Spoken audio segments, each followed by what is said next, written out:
এইরকম পিক থেকে এক ক্লিকে এরকম এডিটিং করে নিন। তো এরকম এডিট করার জন্য আমরা সিম্পলি চলে যাব প্লে স্টোরে। তো আমি চলে যাচ্ছি, আপনারা চলে যাবেন প্লে স্টোরে। এসে উপরে সার্চ বক্সে লিখবেন রিমিনি। রিমিনি লেখার পর সিম্পলি এই অ্যাপসটা আমি দেখে দিচ্ছি ভালোভাবে, আপনারা এই অ্যাপসটা ইনস্টল করে নেবেন।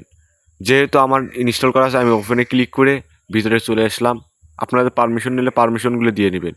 দেওয়ার পর আমি এই যে সিম্পলি আমার যেটা পছন্দ হচ্ছে পিক, যেটা আমি ওই রকম এডিট করব, এটার জন্য আমি নিচের দিকে আসতেছি। আসার পর আমার পিকটা আমি সিলেক্ট করে নেব। তো আপনাদের পিকটা আপনারা সিলেক্ট করে নেবেন।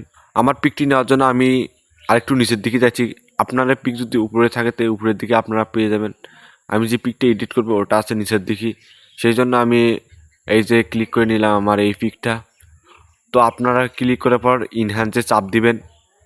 ইনহ্যান্সে চাপ দেওয়ার পর একটু ওয়েট করবেন। ওয়েট করার পর সিম্পলি আপনাদেরকে ডাইরেক্ট নিয়ে যাবে। এই লাইনটা একটু এদিকে টানে দিবেন। দেওয়ার পর উপরের দিকে দেখতে পারবেন ডাবল নোট অপশন। আমি ডাবল নোট অপশনে ক্লিক করলাম, করে সেভে ক্লিক করলাম। তো সিম্পলি আপনাদের পিকটা এডিট হয়ে যাবে। তো গাইস, ভিডিওটি ভালো লাগলে পর্যন্ত একটু চ্যানেলটি সাবস্ক্রাইব করে দিবেন কষ্ট করে। এর মধ্যে আমরা দেখতে পাচ্ছি আমার পিকটা ইনহ্যান্স করে দিচ্ছে। তো এই যে ফাইনাল রেজাল্ট, তো ফাইনাল রেজাল্ট আপনারা দেখতে পাচ্ছেন আফটার এবং বিফোর। তো আমার চ্যানেলটি সাবস্ক্রাইব করে দিবেন প্লিজ, এই ধরনের ভিডিও পাওয়ার জন্য।